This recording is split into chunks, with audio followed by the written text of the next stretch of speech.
Max Ball mengeluarkan raket yang sangat-sangat mesra alam, senang pakai untuk siapa-siapa saja. Jadi kalau anda mempunyai masalah asyik-asyik salah beli raket je, boleh try yang ini.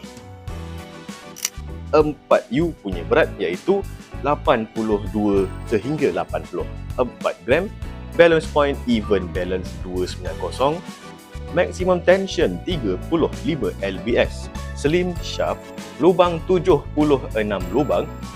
Walaupun nama sama-sama Sakiko, Galant Sakiko dengan Max Ball Sakiko, tapi yang Galant Sakiko tu dia punya frame dia compact, yang ini frame dia ISO. Jadi saiz frame lebih luas berbanding dengan yang compact. Jadi kalau anda pukul bola pun masih banyak miss lagi, boleh try yang ini.